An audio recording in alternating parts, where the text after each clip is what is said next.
Merci infiniment. Je suis extrêmement, je dirais, honorée et ravie du thème choisi cette année pour, comme thème central de la journée tête et cou, sur les troubles respiratoires dans les malformations de la tête et du cou, parce que vous verrez que vraiment, c'est un sujet qui est au cœur de ces malformations et que nous avons le grand plaisir de traiter ici à Necker avec tous les centres maladies rares qui sont impliqués dans ces malformations.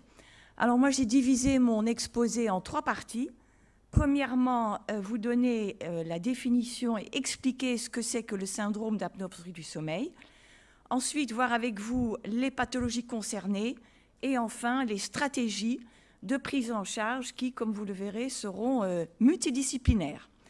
Alors d'abord, le syndrome d'apnée obstructive du sommeil, qu'est-ce que c'est? Ce sont des épisodes répétés d'obstruction partielle hypopnée ou complète des voies aériennes pendant le sommeil. On a tous une réduction du calibre des voies aériennes qui est tout à fait physiologique, mais quand on dort. Mais quand cette réduction devient excessive et s'accompagne de micro-réveils ou de chute du taux d'oxygène, à ce moment-là, c'est pathologique.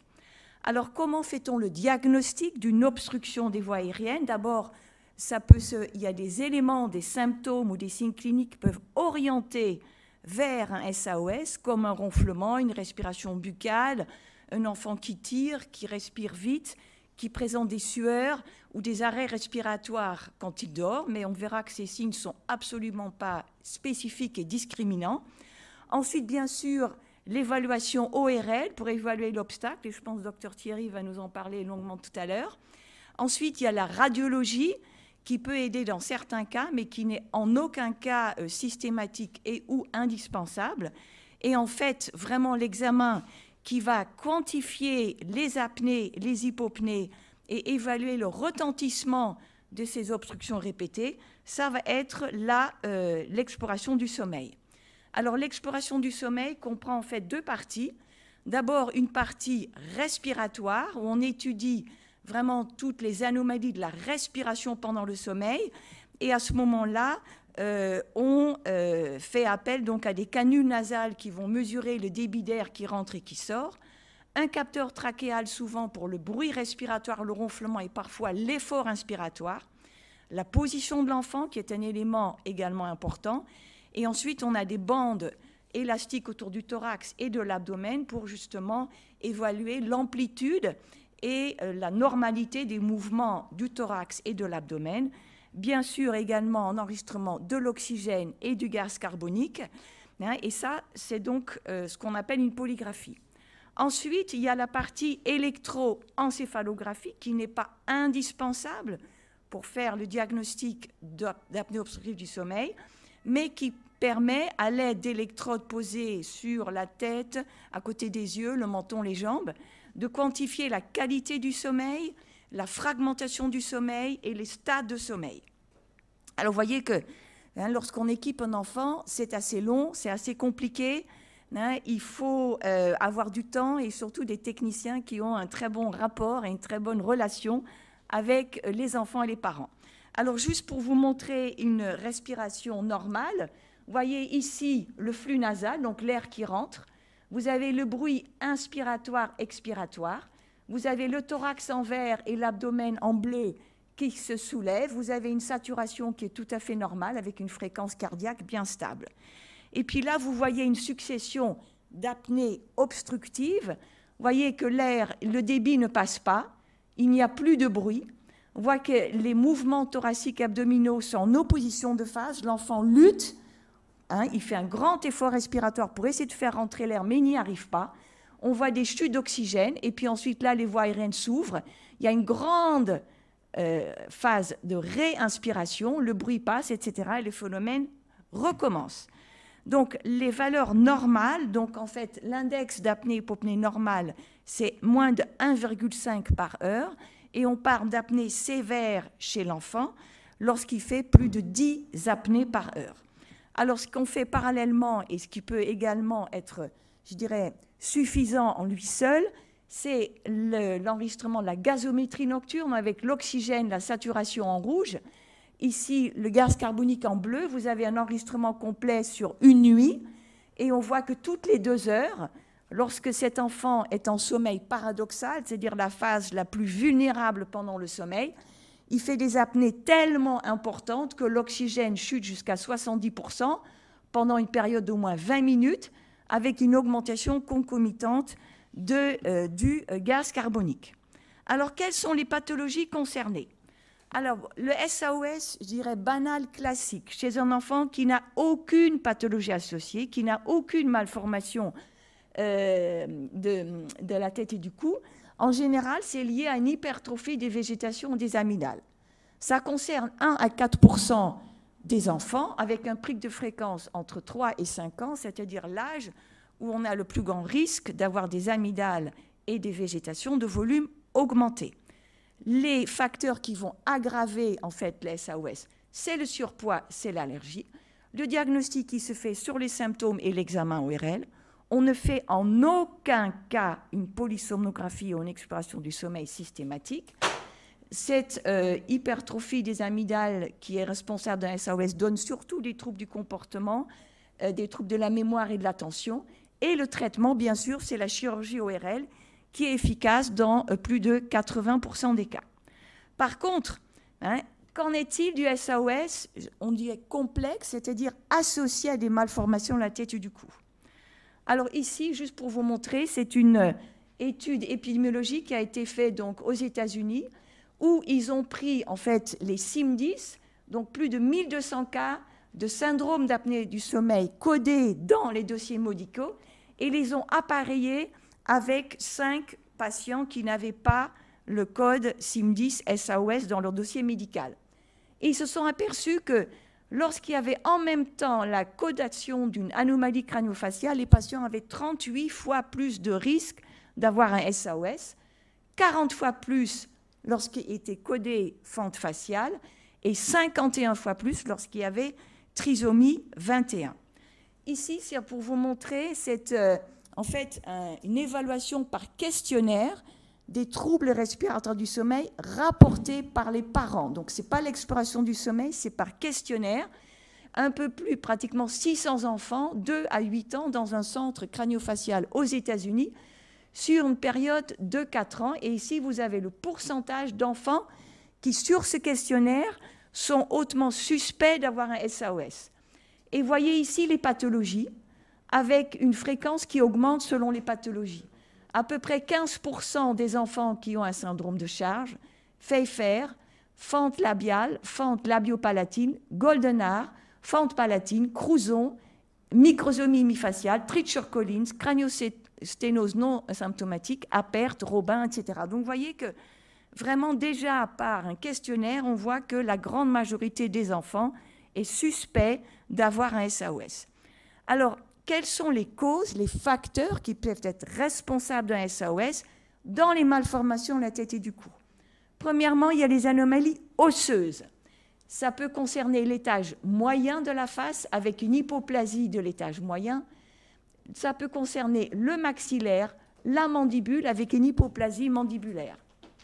Ensuite, bien sûr, il peut y avoir des anomalies anatomiques surajoutées, comme une chute de la langue, par exemple, comme on le voit dans les syndromes de Pierre-Robin. Il peut y avoir des malacies, donc des mollesses, des fermetures exagérées des voies aériennes au niveau du pharynx ou du larynx ou la trachée. Il peut y avoir dans certains cas des sténoses glottiques ou trachéales. Et puis ensuite, il peut y avoir d'autres facteurs obstructifs surajoutés qu'on rencontre également chez les enfants bien portants, qui sont l'hypertrophie des végétations, des amygdales, l'hypertrophie de l'amygdale linguale ou une hypothyroïdie, et bien sûr également le surpoids et l'obésité. Alors, quelles sont en fait les pathologies qui peuvent être responsables de SAOS sévères? Nous les avons listées ici. Donc, c'est toutes ces pathologies-là, les Treacher-Collins, crânio-fasciocénose, Pierre-Robin, pycnodysostose, achondroplasie, trachéolaryngomalacie, anomalies, des sténoses des voies aériennes, paralysie des cordes vocales. Enfin, vous voyez, la liste est extrêmement importante, avec des maladies qui sont certes rares, mais lorsqu'on additionne ces maladies, finalement, le nombre d'enfants concernés est très important. Quelle est maintenant la stratégie de prise en charge respiratoire? Premièrement, il faut savoir que pour ces enfants, la polysomnographie, l'exploration du sommeil est systématique, ça fait partie du PNDS. Pourquoi? Parce qu'il n'y a aucune corrélation entre les symptômes, l'examen clinique et la radiologie et l'exploration du sommeil. L'exploration du sommeil permet une quantification objective de la sévérité du SAOS, donc le nombre d'apnées-hypopnées, et également du retentissement sur les échanges gazeux, voire la qualité et la structure du sommeil. Et surtout, elle permet une évaluation objective de l'efficacité du traitement. Il faut savoir que la chirurgie ORL, elle est, comme on peut le comprendre aisément, moins efficace, parce qu'on peut enlever les végétations, les amygdales, mais il y a d'autres obstacles qui peuvent rester. Alors, juste pour vous dire qu'on est donc tout à fait en accord avec les recommandations de la Société française d'ORL, qui dit que pour une amygdalectomie, la polysomnographie n'est absolument pas systématique et non indiquée chez un enfant bien portant, n'ayant pas de malformation. Par contre, quand il y a une malformation ORL, crânio-faciale ou des voies aériennes supérieures, l'exploration du sommeil, elle est systématique. Alors, le docteur Thierry va vous en parler dans l'exposé suivant, mais on commence par une évaluation complète des voies aériennes avec une endoscopie. L'endoscopie du sommeil est également très importante puisqu'elle va mimer, en fait, elle va essayer de mimer ce qui se passe pendant le sommeil, donc permettre de mieux visualiser le ou les différents obstacles dynamiques. Bien sûr, elle est associée à une évaluation complète maxillofaciale, orthodontique, neurochirurgicale. Pourquoi? Parce qu'il est extrêmement fréquent d'avoir une obstruction multi-étage.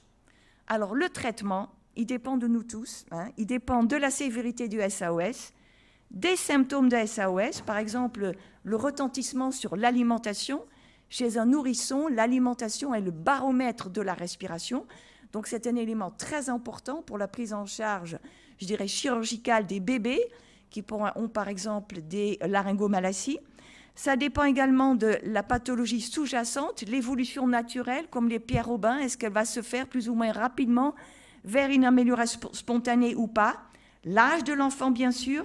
Les antécédents médico-chirurgicaux, les facteurs de risque associés comme le surpoids, et bien sûr de l'enfant et sa famille avec le contexte psychologique. Ce qui est absolument indispensable, c'est une prise en charge pédiatrique, multidisciplinaire, qui comprend une équipe d'ORL, maxillofaciale, orthodontiste, neurochirurgie, pneumologie, spécialité du sommeil, généticien et psychologue. Et le but du traitement, en fait, ça va être essayer de faire un timing le plus approprié des différentes thérapeutiques pour que finalement l'enfant, en fait, il soit guéri avant l'âge adulte. C'est essayer d'en faire un adolescent qui ait une vie la plus normale possible. Alors le traitement, de manière extrêmement schématique, en général, on commence par la chirurgie ORL, ensuite maxillofaciale, plus ou moins traitement orthodontique et neurochirurgie. Tout ça, ça dépend de plusieurs facteurs. Et les flèches rouges, en fait, qu'est-ce que c'est? C'est la pression positive continue, c'est nous, c'est un traitement d'ouverture des voies aériennes non invasif qui permet de temporiser ou d'attendre le meilleur moment pour faire ces différentes interventions. Alors, les principes généraux du traitement, bien sûr, on fait la chirurgie ORL classique, végétation amygdale, mais souvent des chirurgies, je dirais, moins courantes sont nécessaires et peuvent être extrêmement efficaces, comme une intervention au niveau des cornets, épiglottoplastie, véloplastie, coblation de l'amygdale linguale, comme vous pouvez voir ici. Et voyez ici, dans un article, toutes les interventions chirurgicales hors végétation amygdale qui ont été nécessaires chez des enfants qui avaient une malformation de la tête et du cou. Donc on voit que énormément d'enfants ont besoin d'un geste au niveau de l'amygdale linguale, une révision des végétations, épiglottoplastie, supraglottoplastie, intervention au niveau des cornets. Donc c'est absolument important et essentiel d'explorer toutes ces chirurgies, je dirais, un petit peu plus complexes. La chirurgie maxillofaciale, je ne vais pas m'étendre, mais vous avez donc des gestes comme la distraction maxillaire, la distraction mandibulaire, qu'on ne peut pas faire à n'importe quel âge, qu'il faut faire au bon moment. Et c'est vrai que si, en attendant, l'enfant garde un SOS, eh ben, la pression positive continue a toute sa place. Alors, il y a d'autres chirurgies qui sont publiées par nos collègues, je dirais, hors Europe, qu'on fait moins ici à Paris. On préfère une approche moins invasive, comme bon, la distraction mandibulaire, l'adhésion de la langue sur la lèvre, mais il faut être extrêmement prudent lorsqu'on analyse ces publications pour deux raisons. Premièrement, il n'y a pas d'exploration du sommeil avant-après.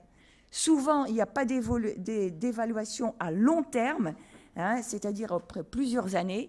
Et il faut savoir aussi les conflits d'intérêts, puisqu'il y a certains auteurs qui sont employés par des entreprises qui fabriquent le matériel chirurgical.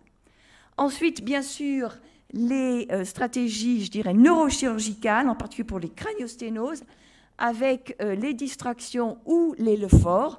Et vous voyez donc ici un enfant qui a une pycnodysostose, qui a pu être sevré de sa PPC après une intervention de l'ephore 3. Alors, qu'est-ce que c'est que la pression positive continue? Ça, en fait, c'est une ouverture pneumatique des voies aériennes, c'est-à-dire que par une machine, on envoie de l'air ici avec une pression constante qui va éviter, en fait, aux voies aériennes de se fermer et maintenir une ouverture pendant toute la nuit, pendant toutes les phases du sommeil. Donc l'enfant inspire ici, et quand il expire, il y a une petite fuite pour permettre l'évacuation du gaz carbonique. Donc l'avantage, c'est un traitement non invasif, réalisé à la demande, et qui permet le traitement de l'obstruction, quel qu'il soit, et surtout s'il y a une obstruction à plusieurs niveaux. Alors là, juste pour vous montrer, on a un réseau en France qu'on a mis au point, un réseau national de VNI de l'enfant, qui regroupe 26 centres dans 23 villes universitaires françaises. Et on a réalisé une enquête nationale au 1er juin 2019 où on a collecté les datas détaillées de tous les enfants traités en France à domicile par une PPC ou une VNI. Donc, on a pratiquement 1500 enfants traités à domicile par une PPC ou VNI au long cours. Et on voit que les malformations upper airway, donc les malformations des voies aériennes de la tête et du cou, sont la première cause de traitement de PPC ou VNI au long cours à la maison. Ça dépasse même les maladies neuromusculaires. Et je félicite la France parce que la France est le pays où ces enfants sont le mieux pris en charge. Parce que dans tous les autres pays, il n'y a pas du tout de dépistage systématique et de prise en charge, je dirais, aussi excellente de ces enfants. Et vous voyez ici les maladies osseuses congénitales qu'on a mis à part. Alors, vous voyez ici quelques exemples de notre expérience ici à Necker. Vous voyez qu'ici, dans un groupe de 97 enfants mis sous VNI, on voit que le groupe des malformations maxillofaciales est le deuxième groupe le plus important, avec 32 enfants, et vous retrouvez exactement les mêmes diagnostics.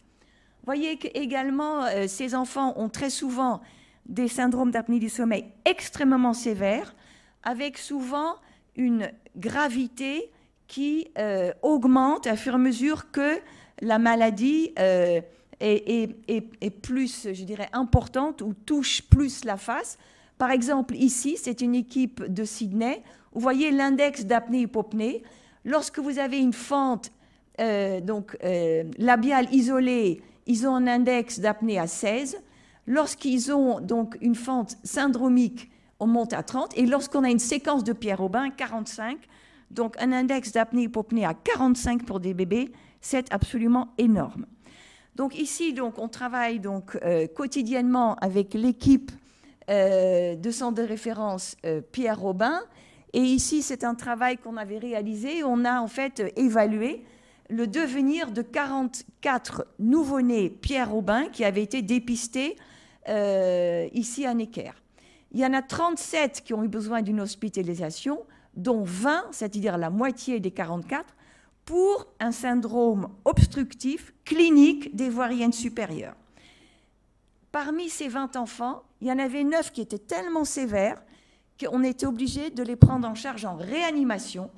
Il y en a 5 auxquels on a pu éviter la trachéotomie par la PPC, mais il y en a 4 qui étaient tellement sévères que la PPC n'était pas suffisante et ils ont été obligés de trachéotomiser.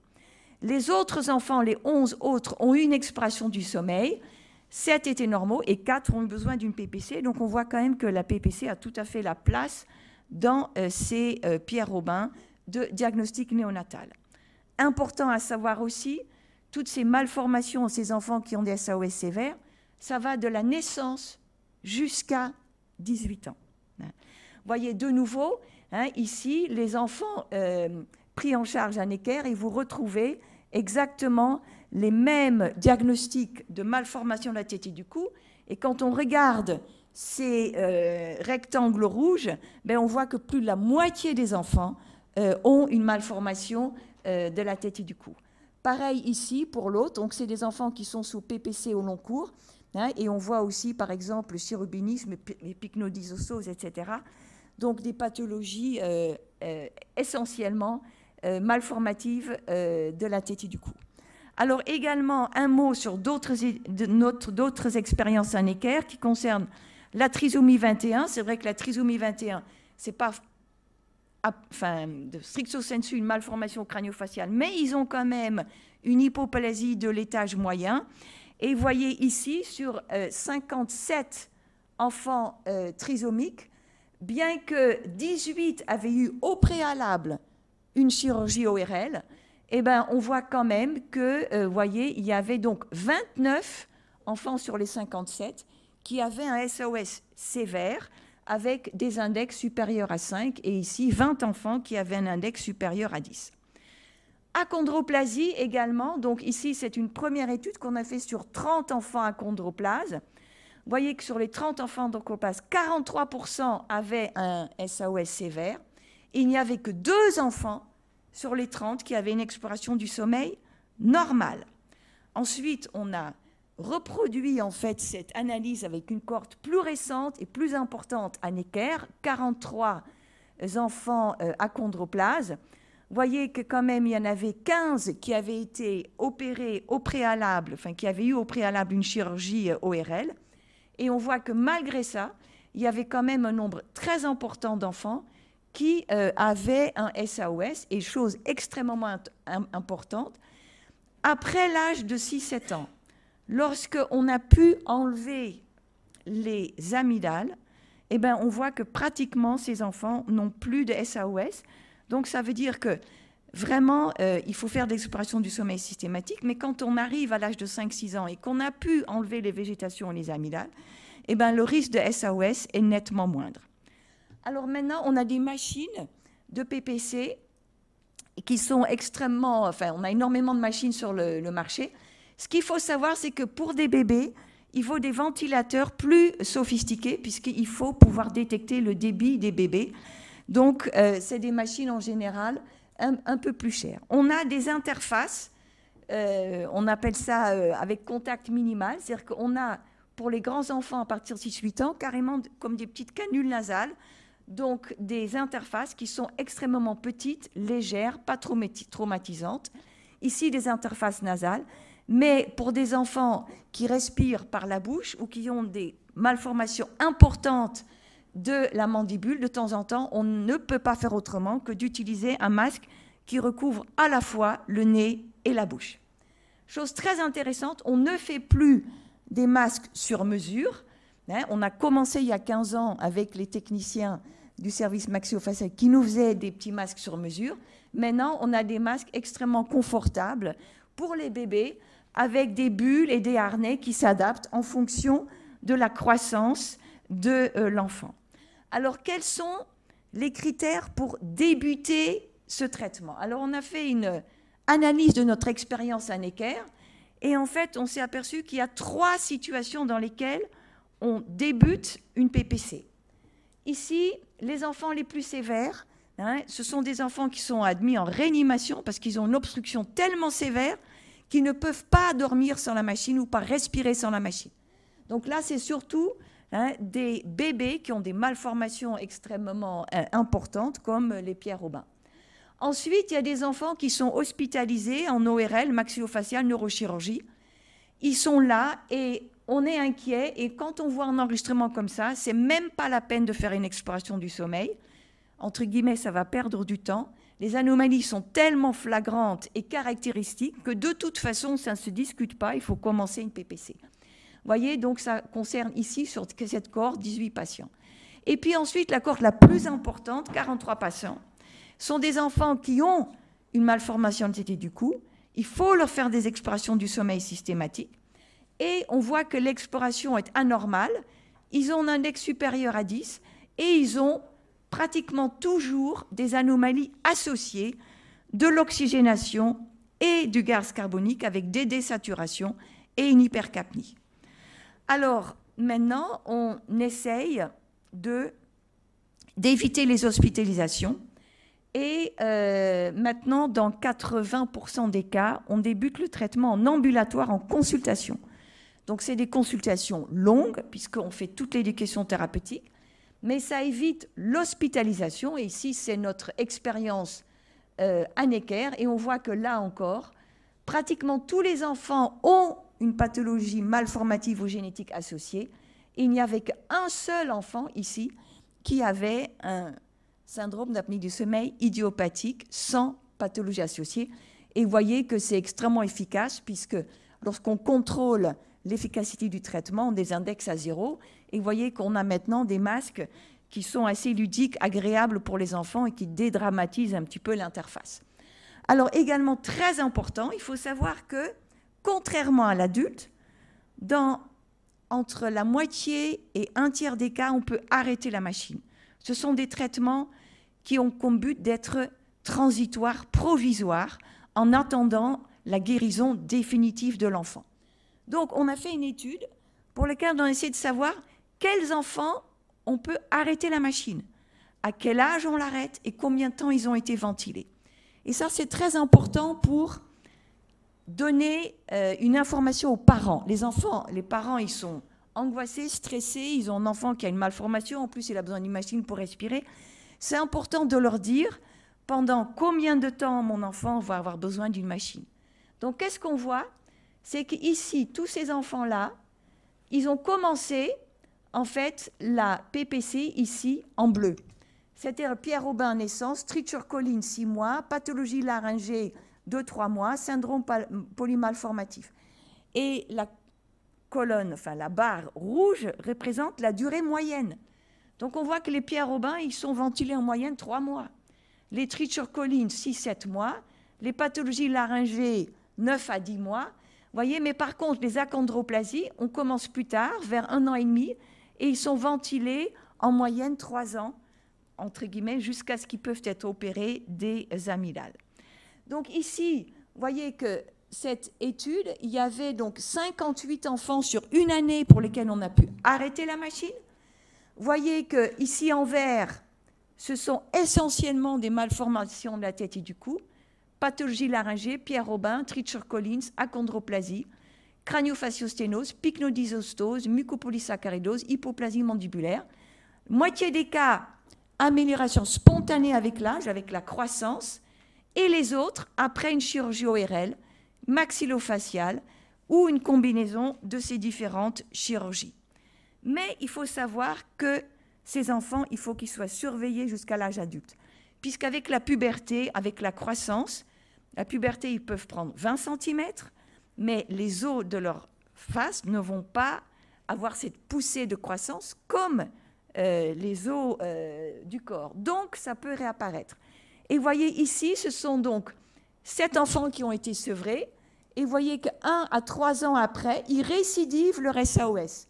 Et vous voyez que tous les diagnostics, ce sont des diagnostics de malformation, avec achondroplasie, pycnodysostose, Treacher Collins, hypoplasie mandibulaire, etc. Donc, ce n'est pas parce qu'ils vont bien qu'on a pu les sevrer qu'il ne faut pas continuer à les suivre. Alors, on vient de publier, de manière assez récente, notre expérience sur les pycnodysostoses.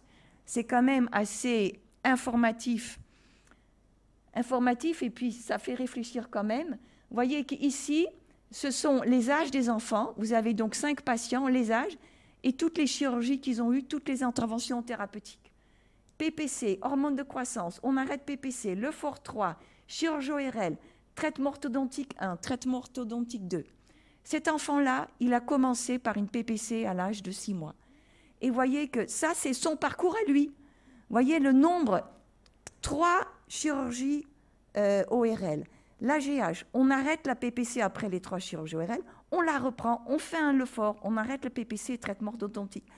Donc depuis 10 ans, vous voyez les traitements qu'il a eus, mais finalement, après la dernière neurochirurgie et le traitement orthodontique, il va bien, on a pu le sevrer, mais on continue à le suivre. Quelles sont les limites de la PPC? Il faut avoir une autonomie respiratoire suffisante. Si l'enfant est obligé de respirer 20 heures sur 24 avec la machine, ce n'est pas vivable. Donc, ça veut dire que la PPC n'est pas suffisamment efficace. Elle ne peut pas être efficace parce que c'est trop sévère, parce qu'il y a une obstruction nasale complètement complète chez un bébé, parce qu'on n'a pas de masque, je dirais, buccal ou facio-buccal pour les bébés. Parfois, il y a une impossibilité d'adapter une interface lorsqu'on a une déformation faciale extrêmement importante. À ce moment-là, on n'a pas le harnais, donc on peut avoir l'interface, mais si on n'a pas le mode de fixation, c'est compliqué.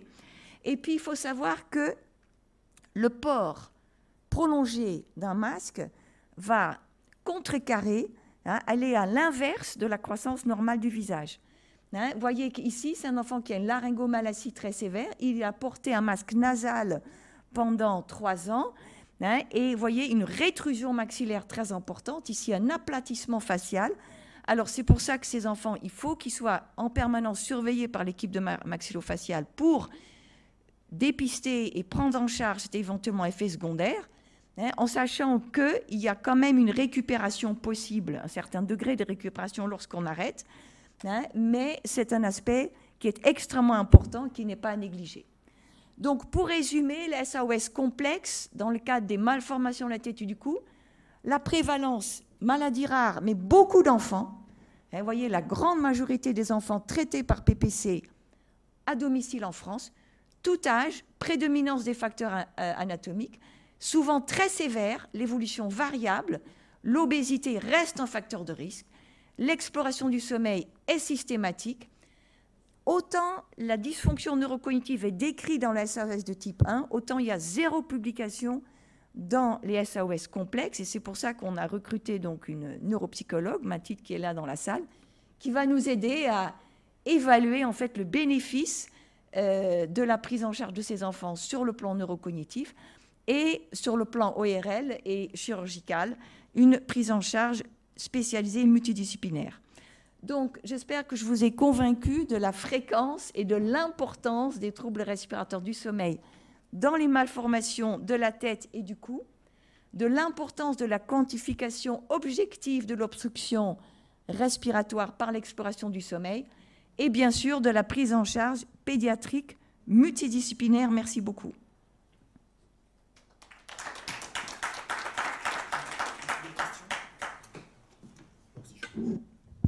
Ça fonctionne. On m'entend? Je me mets peut-être à côté de vous, pas trop loin. Merci beaucoup, professeur Fourroux. Avant qu'on passe à la dernière communication, on a reçu quelques questions que je pouvais vous poser. Alors, une à laquelle vous avez pas partiellement déjà répondu, c'est combien de temps dure un traitement par PPC à domicile? Évidemment, je pense que ça dépend de la pathologie. Oui, voilà. J'ai montré sur la diapositive. Bien sûr. 2 questions un peu plus techniques. Est-ce que vous pensez que chez les enfants présentant une séquence de Robin, donc y compris dans la série qui a été publiée, les 4 qui ont dû subir une trachéotomie auraient pu être améliorés par un TNP, donc un système de monitorage nocturne de la pression? C'est une question que nous pose Isabelle James. Voilà, question pour Madame Fourroux. Pensez-vous que dans la série des 44 enfants de Necker, les 44 enfants trachéos auraient pu être améliorés par un TNP, seul ou avec la CPAP dessus? TNP, je ne sais pas ce que c'est. C'est ouais. Ah, une sonde nasopharyngée. Et donc la réponse c'est non, Madame Badi. Ok. Donc je vous répéterai la réponse. La réponse, c'est non, effectivement, ça n'a pas fonctionné.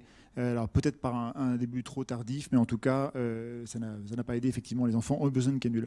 Et enfin, dernière question, dès que mon écran sera mis dans le bon sens, voilà.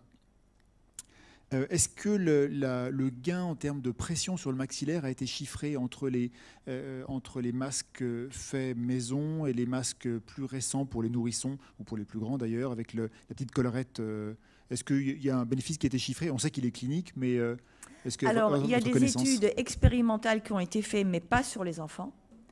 La seule chose, c'est que ce serait vraiment bien si on avait plus de canules nasales, c'est-à-dire des lunettes qui se mettent juste à l'orifice des narines et qui n'exercent pas de pression sur le nez et le maxillaire. D'accord.